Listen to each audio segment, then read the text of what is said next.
Hello दोस्तों, इस video में देखेंगे ये पार्ट डिज़ाइन कटिया में कैसे ड्रॉ करना है। तो चलो शुरू करते हैं।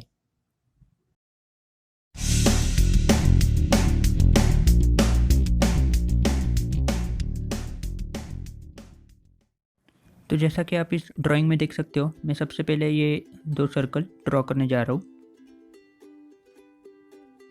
तो मैं प्लेन सेलेक्ट करता हूँ और उस पर सर्कल ड्रॉ करता हूँ जिसके डायमीटर हमें दिए गए हैं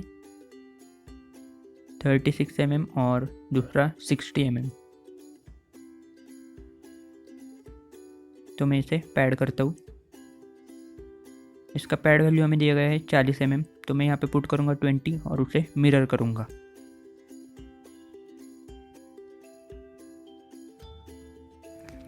तो इसके बाद अब मैं पीछे का सर्कल ड्रॉ करने जा रहा हूँ। आप ड्राइंग में देख सकते हो ये पीछे वाला सर्कल 25 + 9 टोटल 34 mm नीचे से ऊपर की तरफ पैड हुआ है।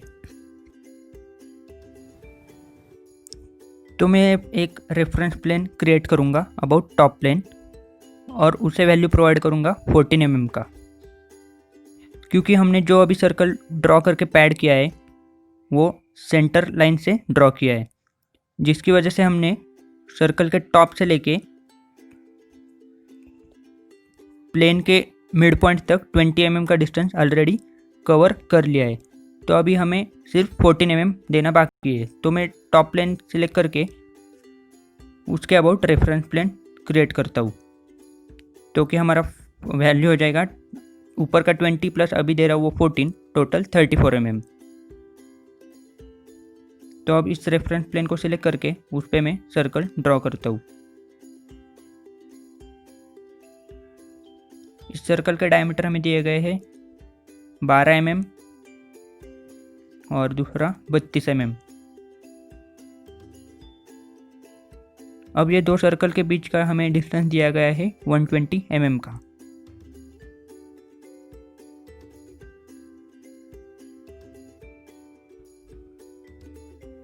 अब ये सर्कल को मैं पैड करने जा रहा हूँ।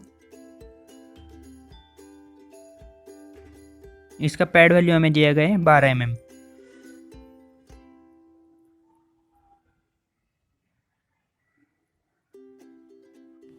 तो अब मैं दोनों सर्कल के बीच का रिप का पोर्शन ड्रॉ करने जा रहा हूँ।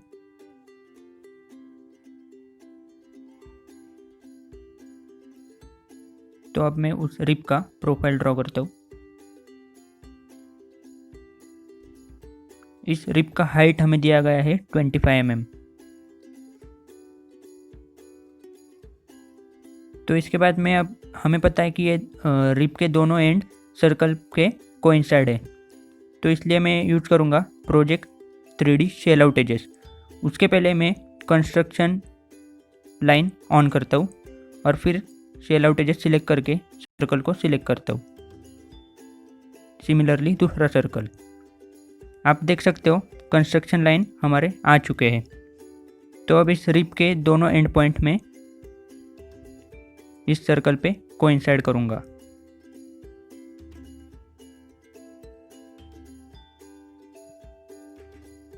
और बाकी कंस्ट्रेंट देके इस प्रोफाइल को मैं आइसो कंस्ट्रेंट कर दूंगा।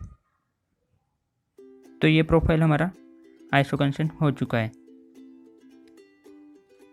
तो मैं इसे अभी पैड करूंगा। इसका पैड वैल्यू हमें दिया गया है 6 mm। तो मैं यहाँ पे पुट करूंगा 3 mm और उसे मिरर प्रोवाइड करूंगा।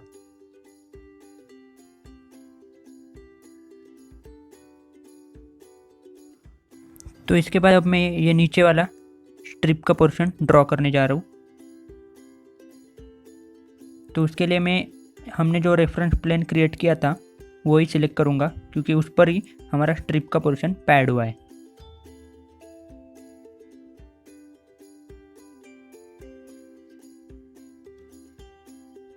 तो अब मैं इस लाइन को कंस्ट्रेंट करता हूँ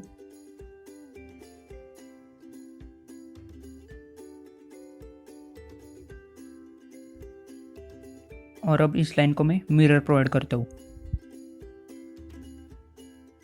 हमें सिर्फ ये बीच का पोर्शन चाहिए, इसलिए मैं अभी प्रोजेक्ट 3D एलिमेंट का यूज करूँगा और दोनों सर्कल को सिलेक्ट करूँगा।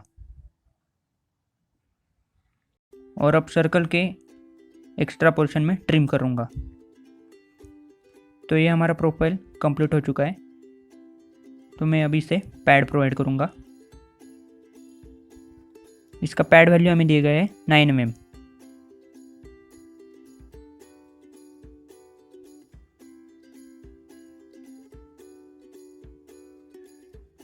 तो इसके बाद हमारा सिर्फ ये रेक्टेंगुलर पोर्शन पैड करना बाकी है। तो इसके लिए मैं अभी टॉप प्लेन सेलेक्ट करूँगा और उसका प्रोफाइल ड्रॉ करूँगा।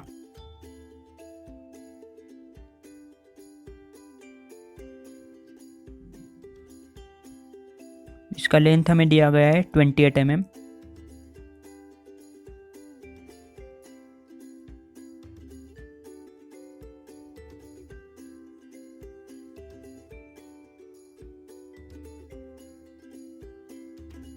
और सर्कल के एंड से रेक्टेंगुलर के एंड का डिस्टेंस हमें दिया गया है 8 mm।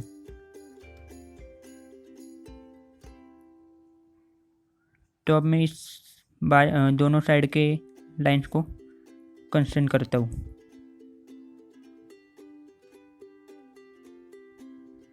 तो ये हमारा प्रोफाइल कंप्लीट हो चुका। तो अब मैं इसे पैड करूँगा।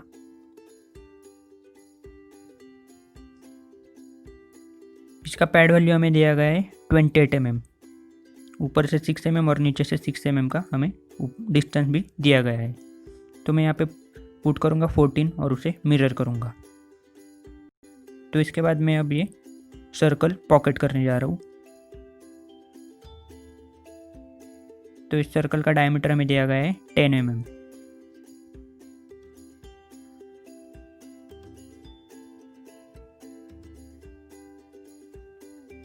तो मैं यहाँ पे अप टू नेक्स्ट करूँगा और ये सर्कल पॉकेट हो गया। इसके साथ ही हमारा ये पार्ट डिज़ाइन कंप्लीट हो गया। तो इस वीडियो में इतना ही। वीडियो देखने के लिए थैंक यू।